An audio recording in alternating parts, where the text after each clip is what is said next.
하나님의 말씀은 사도행전 24장 24절에서 27절의 말씀입니다. 수일 후에 벨릭스가 그의 아내 유대 여자 두루실라와 함께 와서 바울을 불러 그리스도 예수 믿는 도를 듣거늘 바울이 의와 절제와 장차오는 심판을 강론하니 벨릭스가 두려워하여 대답하되 시방은 가라 내가 틈이 있으면 너를 부르리라 하고 동시에 또 바울에게서 돈을 받을까 바라는 거로 더 자주 불러 같이 이야기하더라. 이태를 지내서 보르기오 베스토가 벨릭스의 소임을 대신하니 벨릭스가 유대인의 마음을 얻고자 하여 바울을 구류하여 두니라. 아멘. 할렐루야. 서로에게 평강의 복을 기원하는 마음으로 샬롬 인사 나누시기 바랍니다. 샬롬. 샬롬. 화요일 새벽 기도에 잘 나오셨습니다. 오늘 화요 여성 성경 공부가 오전 10시에 교회에서 있습니다. 내일이 바로 애쉬 웬스데이로서 이제 사순절이 시작이 됩니다. 우리 주님께서 광야에서 40일간 금식하며 시험 받으며 고난을 당하셨던 것을 기념하는 뜻깊은 절기입니다. 내일부터 시작되는 사순절 특별 새벽 기도에 여러분 꾸준히 나오게 되시기를 바랍니다. 우리가 사도행전 말씀을 오늘까지 보고 잠시 중단해서 이제 사순절 기간 동안에는 마가복음 말씀을 우리가 함께 상고해 나가게 되겠습니다. 오늘 본 말씀 사도 바울이 로마 총독 벨릭스에게 신문을 받고 나서 벨릭스와 그 아내가 바울을 찾아옵니다. 찾아와서 정말 개인적으로 바울에게 그리스도 예수를 믿는 도에 관하여 말씀을 듣습니다. 그 여자 벨릭스의 아내 이름이 뭐라고요? 두루실라. 24절 한번 같이 읽겠습니다. 24절 말씀 시작. 수일 후에 벨릭스가 그의 아내 유대 여자 두루실라와 함께 와서 바울을 불러 그래서 예수 믿는 도를 듣거늘. 바울이 벨릭스에게 피의자로 피고인의 신분으로 신문을 받았는데 이 총독이 양심이 있어가지고 아무리 봐도 바울이 무슨 정죄할 죄목이 없는 사람으로 보이는 거예요. 정말 예사 사람이 아니고 그 안에 뭔가가 있는 것처럼. 그래서 바울에게 개인 면담을 신청을 하는 겁니다. 근데 자기 아내와 함께 온 거예요. 그 마음 한편에 자기 아내의 환심을 사고자 하는 그런 동의가 작용했었을지 모릅니다. 왜 그런가 하니 이 벨릭스와 두루실라의 부부관계가 평상적인 예사로운 부부관계가 아니었습니다. 벨릭스가 로마의 총독으로 팔레스타인 땅에 이스라엘 땅에 부임을 했을 때 두루실라는 남의 아내였어요. 그러니까 이 역사가 요세푸스가 보여주는 대목인데 이 두루실라는 여자는 원래 왕녀였습니다. 아그리빠 왕 한번 연설 잘했다가 충이 먹어서 죽었던 사도행전 12장에 나오는 이 아그리빠 왕의 딸이었습니다. 그러니까 공주였죠. 근데 그가 다른 나라의 왕과 물론 군소 왕입니다만 왕과 결혼을 해서 왕비로 있었는데 이 벨릭스가 로마 총독으로 이스라엘 땅에 와 보니 그 여인이 미모가 너무 출중한 거예요. 그래서 그 여인이 외모에 이끌려 가지고 자기의 파워를 사용해서 그 전 남편과 헤어지게 하고 자기가 그 아내를 그 여자를 취한 겁니다. 정략적인 결혼이기도 했지만 이 벨릭스가 한 여인이 그 미모에 끌려가지고 도덕적으로 해서는 안 될 일을 벌인 것이었습니다. 그래서 벨릭스와 두루실라와 함께 살다가 이 바울을 신문하는 일을 그가 당해서 이 예사 사람이 아닌데 한번 내 아내와 함께 가서 들어보자 하고 대화를 청한 것입니다. 25절 같이 읽겠습니다. 25절 말씀 시작. 바울이 의와 절제와 장차오는 심판을 강론하니 벨릭스가 두려워하여 대답하되 시방은 가라, 내가 틈이 있으면 너를 부르리라 하고. 바울이 그리스도 예수 믿는 도를 벨릭스와 드루실라에게 전할 때 그가 이 벨릭스에게 맞는 메시지를 전하는 거죠. 복음이 갖고 있는 포괄적인 그 다양한 의미 가운데서 특별히 이 벨릭스에게 필요한 복음의 진리를 강조해서 전한 것인데, 세 가지에 대하여 바울이 증거했다 나오죠. 세 가지가 뭡니까? 바로 의와 절제와 장차오는 심판, 세 가지를 전한 거예요. 꼭 벨릭스에게 맞는, 그야말로 벨릭스의 삶에 적중하는 메시지를 바울이 전한 겁니다. 그가 외양은 로마의 총독으로 그야말로 당대의 의인처럼 행세할지라도 하나님 앞에서 당신이 어떤 존재인가를 돌아보라, 그렇게 도전을 한 거죠. 여러분, 우리는 다 부정한 자와 같습니다.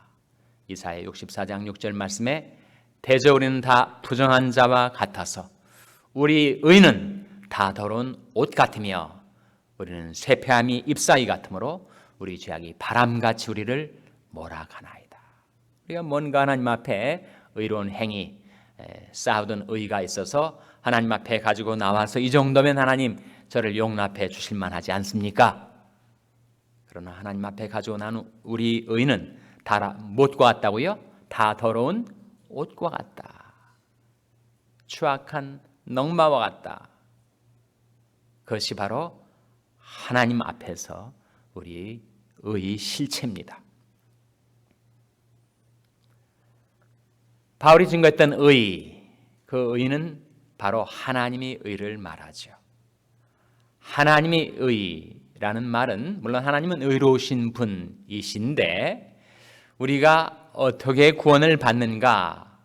하나님이 의에 도달해야만 구원을 받습니다.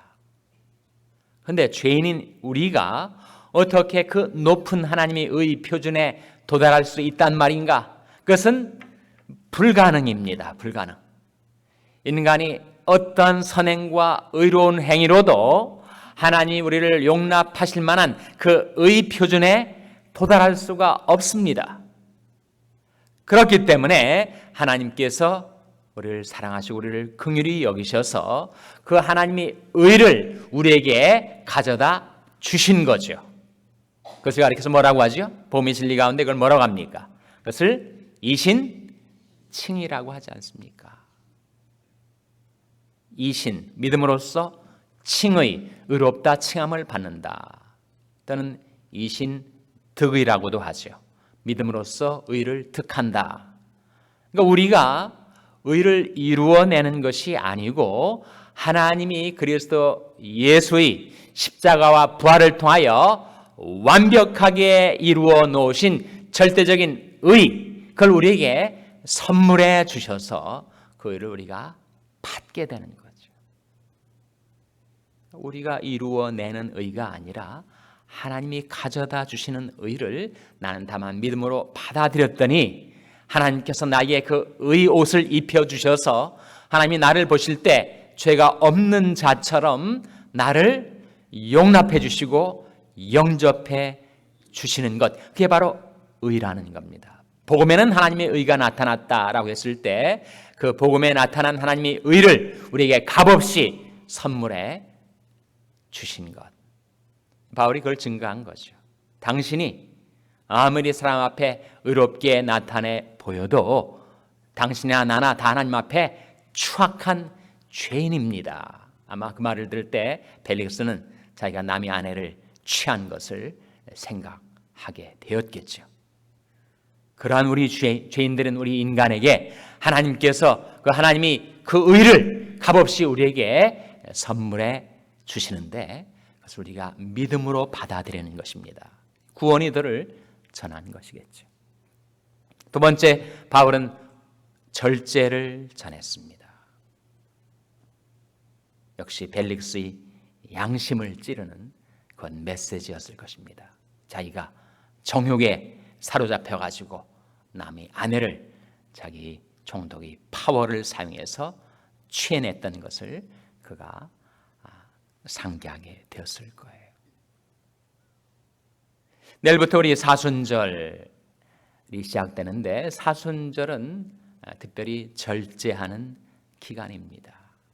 그래서 우리 어린 아이들도 초콜릿 좋아하는 아이들 사순절 기간 동안에 초콜릿을 안 먹겠다 그렇게 결심을 해요. 청소년들은 워낙 베이스볼을 좋아하다 보니까 베이스볼 그야말로 사전 외우듯이 딸딸 외웁니다. 선수의 타율, 투수의 피칭 모든 것, 그리고 어느 그 많은 그 메이저리그 베이스볼 그 수많은 팀들의 선수들이 그 성적까지 다 팔로업을 하는데 내가 사순절 기간 동안에는 내가 베이스볼 안 보겠다 그렇게 절제를 하거든요. 여러분 사순절을 맞이하시면서 어떤 절제를 마음속에 결심하고 계십니까? 사순절 동안에 빨간 짐승고기 안 먹겠다 그렇게 절제하는 분이 계실지 몰라요. 나는 이 사순절 동안에 와인을 안 마시겠다 그렇게 절제하는 분이 계실지 모릅니다. 여튼 각자의 삶 속에서 내가 이 사순절 동안에 주님의 고난을 생각하면서 내가 내 삶 속에 절제할 것이 무엇인가 한번 곰곰이 생각해 보시기를 바랍니다. 공연히 사순절을 맞이해 가지고 이렇게 내가 하고 싶은 거 못하는 그런 답답한 내가 제약을 받는 그런 기간으로 생각하지 마시고 또 전혀 여러분에게 괜찮은 하셔도 되는 것을 공연히 절제하려고 하지 마시고 초점을 여기에 맞추시면 좋을 것 같습니다. 내가 사순절 기간 동안에 40일 그야말로 40일 동안 새벽 기도를 개근하려고 하는데 그것에 방해되는 것이 무엇인가? 그거 절제할 필요가 있지 않습니까? 가치가 있는 거 아니에요? 만일 내가 늘 밤늦게까지 드라마를 보느라고 새벽 기도 나누는 것이 너무너무 힘들어서 크게 결심하고 며칠은 하는데 40일 동안 완주하려면 이거 절제하지 않으면 안 되겠구나. 그렇게 잡히는 것이 있으면 그거 절제하셔야죠. 사람마다 다를 수가 있습니다. 그러나 내가 매일 아침 하나님 앞에 나와서 기도하려 하는 그것에 걸림이 되고 장애물이 되는 것이 있다면 내 삶 속에서 그거 한번 절제해보자. 바울이 이기기를 다투는 자마다 모든 일에 절제하나니 저희는 썩을 면류관을 얻고자 하되 우리는 썩지 아니할 것을 얻고자 하노라. 그러므로 내가 다름질하기를 향방 없는 것 같이 아니하고 싸우기를 허공을 치는 것 같이 아니하여 내가 내 몸을 쳐 복종하게 함은 내가 남에게 전파한 후에 자기가 도리어 버림이 될까 두려워하미로라. 이 길을 다툰 자마다 모든 일에 절제한다. 정말 사순절 40일입니다. 실제로 40일 동안 내가 새벽마다 하나님 앞에 나와서 하나님을 만나 뵙고 하나님께 나의 삶의 모든 필요를, 문제를, 소원을 하나님께 아뢰는 내가 새벽 기도에 개근하기 위해서 그것에 장애물이 되고 있는 것 한번 절제해보자. 그런 결심을 하게 된 저와 여러분 되시기를 주님의 이름으로 축원합니다. 세 번째 바울이 벨릭스에게 증거했던 것은 장차 오는 심판입니다. 내가 행하는 것에 꼭 결과가 따라옵니다. 하물며 영원하신 하나님, 거룩하신 하나님, 공의로우신 하나님이 우리가 살아온 인생에 대해서 총결산을 하는 심판이 장차 다가온다는 거예요. 사도 바울이 벨릭스에게 그 하나님이 심판을 전하는 것입니다. 고린도서 5장 10절 한번 보시기 바랍니다. 고린도서 5장 10절 말씀. 신약성경 290면입니다. 신약성경 290면. 고린도서 5장 10절 말씀 찾아서 다 같이 읽겠습니다. 신약성경 290면 고린도후서 5장 10절 말씀 찾아서 같이 읽겠습니다. 고린도후서 5장 10절입니다. 반드시 그리스도의 심판대 앞에 드러나 각각 선악간에 그 몸으로 행한 것을 따라 받으려 함이라. 누가 그리스도의 심판대 앞에 서게 되는가? 믿지 않는 불신자 세상 사람들만 심판을 받게 되는가? 10절에 이는 우리는 바로 믿는 자들 말하죠. 바울을 포함해서 모든 하나님의 백성들, 우리 역시 다 반드시 그리스도의 심판대 앞에 드러나게 된다는 거예요. 우리가 이 세상 가운데 살아가는 동안에 내가 선악간에 그 몸으로 행한 것을 따라 받게 된다는 것입니다. 물론 우리가 예수를 믿었기 때문에 멸망을 당하지는 않죠. 그러나 내가 살아온 삶에 대해서 하나님께 심판을 받게 될 때 내가 책망을 받게 되고 정말 구원은 받지만 불 가운데서 가까스로 얻은 창피스러운 구원을 받게 되는 경우도 있겠고, 어떤 하나님께로부터 칭찬과 상급을 받게 되기도 할 터인데, 그것은 각각 그 선악간에 그 몸으로 행한 것을 따라 하나님께 받게 되는 심판이 우리에게도 있다는 거예요. 여러분, 그 양자의 심판을 구별하셔야 됩니다. 우리가 예수 믿었기 때문에, 하나님의 은혜로 구원받았기 때문에 우리가 멸망을 당하는 정죄의 심판을 받지는 않습니다. 그래서 예수님 말씀하신 거 아니에요? 요한복음 5장 24절 말씀에 내가 진실로 진실로 너에게 이르노니 내 말을 듣고 또 나 보내신 이를 믿는 자는 영생을 얻었고 심판에 이르지 아니하나니 사망에서 생명으로 옮겼느니라. 심판에 이르지 않는다는 것은 정죄받고 멸망당하는 심판에 이르지는 아니하나, 우리 그리스도인들 역시 다 그리스도의 심판대 앞에 드러나서 각각 선악간에 그 몸으로 행한 것을 따라 받게 되는 그 심판대에는 우리가 서게 되는 것입니다. 그래서 바울이 이 벨릭스에게 증거했던 복음의 메시지 세 가지 강조점이 바로 의와 절제와 장차오는 심판이었어요. 벨릭스가 그 말을 두려워하면서 들었지만 그러나 그가 회개하지는 않았습니다. 그리고 그 회개의 절호의 찬스를 그는 놓쳐버리고 맙니다. 미루었기 때문에, 연기했기 때문에, 또다시 이런 기회가 올 걸로 오판했기 때문에. 대답하되 시방은 가라. 이건 벨릭스가 충청도 사투리를 한 것은 아니고 번역상의 문제입니다. 시방은 가라. 내가 틈이 있으면 너를 부르리라. 근데 틈이 왔습니까? 안 왔습니까? 벨릭스가 결국 다시 바울에게 복음을 듣지 못한 채 그는 임을 합니다. 베스도라는 새로운 총독이 부임을 해요. 보라, 지금은 은혜 받을 만한 때요.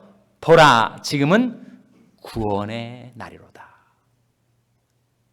하나님께서 바울을 통하여 복음의 메시지를 그에게 전했을 때 믿을까 말까, 회개할까 말까 망설이던 벨릭스, 결국 회개하지 못하고 구원받지 못한 것은 그가 또다시 내게 이런 기회가 오겠지 미루었기 때문에 결국 구원받을 기회를 그는 잃어버리고 마는 것이었습니다. 왜 그가 결심하지 못했을까? 회심하지 못했을까? 구원 얻기로 결단을 못하고 말았을까? 그의 욕심과 그의 교만 때문이었습니다. 26절에 보시면 동시에 또 바로에서 돈을 받을까 바라는 거로, 어떻게 총독이 이렇게 죄수처럼 갇혀있는 피고인에게 돈을 받기를 바랬을까? 27절에 이태를 지나서 2년이죠. 프루기아 베스토가 벨릭스의 소임을 대신하니 벨릭스가 무엇을 얻고자 해서 바울을 구류해 두었다고요? 유대인의 마음을, 인기를 얻으려고, 의로운 인물인 것을 알면서도 바울을 그대로 묶어두는 벨릭스. 결국 그 마음의 탐욕과 교만으로 인하여 그는 복음을 받아들이지 못한 것입니다. 하나님께서 우리에게 말씀해 주실 때 우리 마음에 탐욕이 있고 우리 마음에 교만이 있으면 우리는 하나님의 그 엄중한 메시지를 우리가 받아들이질 못하는 거죠. 하나님께서 성령으로 우리에게 하나님의 말씀을 전해 주실 때 그때 모든 탐심을 물리치고 하나님이 능하신 손 아래서 겸손히 자신을 낮춰 하나님이 들려주시는 그 말씀으로 인하여 구원받고 의롭다함을 얻고 그리고 하나님이 우리를 위하여 예배해 놓으신 그 놀라운 은총과 축복을 받아 누리며 살아가는 저와 여러분 될 수 있기를 주님의 이름으로 축원합니다. 기도하시겠습니다. 오늘 말씀 기억하며 하나님 저희들이